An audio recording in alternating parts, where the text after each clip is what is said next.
membacakan kuesioner praktik lapang mata kuliah manajemen agribisnis. Yang pertama, profil singkat usaha.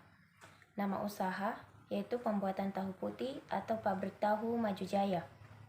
Nama pemilik Ibu Haslinda. Alamat Jalan Inspeksi Kanal nomor 10, Karwisi, Kecamatan Panakukang, Kota Makassar, Sulawesi Selatan. Produk yang dihasilkan yaitu tahu putih. Sejarah berdirinya usaha. Perusahaan ini berdiri pada tahun 2001, kurang lebih 10 tahun yang lalu. Alasan pendirian pabrik tahu putih ini karena lokasinya yang agak luas untuk pendirian usaha, serta lokasinya yang strategis memungkinkan untuk mengelola suatu usaha. Selanjutnya, proses pengadaan input. Jenis peralatan yang pertama, tungku, jumlahnya 1, sumbernya dibuat sendiri. Kemudian cetakan, jumlahnya 6, sumbernya dibuat sendiri. Kemudian gilingan, jumlahnya 3, sumbernya dari mesin giring kedelai. Kemudian baskom, jumlahnya 5, sumbernya dari pasar terong.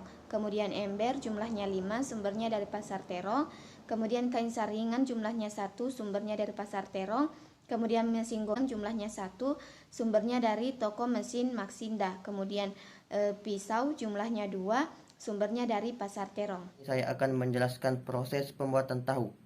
Pertama-tama, kacang kedelai direbus selama 3 jam. Kedelai yang sudah direndam disiram dengan air bersih agar tahu tidak masam. Setelah kacang kedelai bersih, lalu dilakukan penggilingan. Setelah itu, kacang kedelai yang sudah digiling direbus selama kurang lebih 15 menit. Setelah perebusan dilakukan tahap pengumpalan selama 10 menit, tujuan untuk memisahkan saripati tahu dan airnya. Saripati tahu yang sudah dikuras airnya akan diletakkan di atas pencetakan dan diberikan tekanan untuk menghilangkan kadar air hingga kadar air minimum. Setelah itu dipindahkan di sebuah loyang, tujuan untuk proses pemotongan.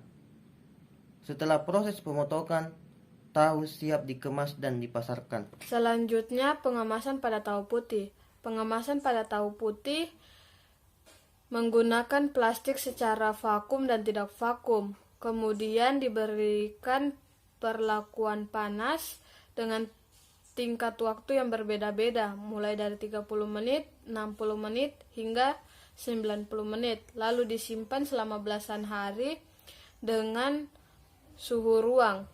Penentuan umur simpan dilakukan dengan parameter kritis, yaitu tekstur dan aroma, dengan membandingkan hasil pada tahu putih yang rusak dan yang masih bagus. Proses pemasaran. Sistem pemasaran. Jenis produk tahu putih. Satuan 250 kg. Sasaran penjualan pedagang pengecer. Satuan 1 kg. Sasaran penjualan konsumen langsung. Di sini saya akan menjelaskan gambar saluran pemasaran. Yang pertama, produksi ke pedagang pengecer dan konsumen, pedagang pengecer ke konsumen. Metode promosi produk yang digunakan. Media promosi yang pertama HP, dampak terhadap penjualan biasa-biasa saja. Media promosi yang kedua secara langsung, dampak terhadap penjualan yaitu meningkat.